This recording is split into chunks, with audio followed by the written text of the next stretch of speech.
Rockman Johnson, it's Bounce News at 7, and tonight Seattle authorities are looking for a woman who posed as a fake hospital nurse. They say she looked the part, but she was only after medication. John Humbert takes a deeper look. In a place of healing, the oath is do no harm, but a brazen theft left the medical community stunned at Swedish on First Hill. It sounded like that took some planning, and it sounds really odd to me. Seattle police say a woman came to the patient floor fully decked out in nurse's shoes and what looked like hospital gear. You can get Crocs anywhere and you can get blue scrubs anywhere. But this was a fake nurse looking for some very real drugs. The police report says the woman went into one room and apparently cut part of the IV line for powerful pain medication in order to steal it. Nurse Sally Burkle says there are potent meds on the floor. Dilaudid or morphine or fentanyl. Then police say the imposter took it one step further, actually going into a bedridden patient's room with family still inside. The report says the woman cut another IV line, but this time there was a pool of blood left behind, possibly from a patient.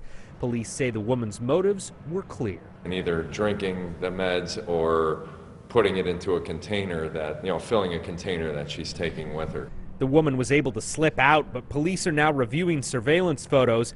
Witnesses said she was very comfortable talking about medical terms.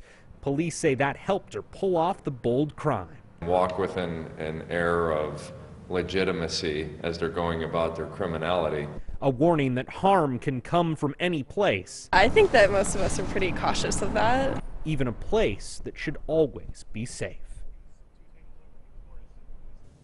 Now, we wanted to dig a little bit deeper, and on the phone with us right now is Warren Jones. He's the Vice President and Chief Communications Officer for Tallahassee Memorial Healthcare. Now, Warren, how can something like this be prevented from happening?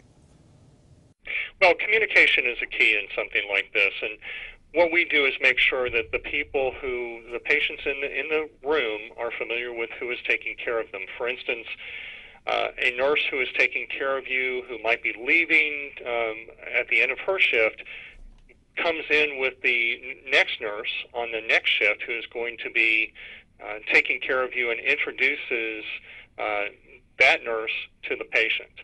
And we also have consistent ID badges, and we tell patients to look for those ID badges and match up the name with the face on the ID badge. And finally, we also make sure that the patient knows all of the members of the care team who are going to be coming into the room and write down the names of those patients on a board in the room. Now, there are people who are going in and out and back and forth in the room all the time, but what other security measures, or there's got to be something else, is something in place that prevents this from happening again somewhere here? Well, there are other security measures which I don't want to get into, obviously, because we don't want people to know what they are, but we do have access onto the floors where people are in stations who see who's coming in, who's leaving. They know the people who should be on the floor and are checking for badges. Now, a lot of the things that this person took, they were Dilaudid and fentanyl and other powerful painkillers, which means a lot of the patients were probably sedated or something like that. What should family members do so that they can look out and be aware of something like this and protect their family members?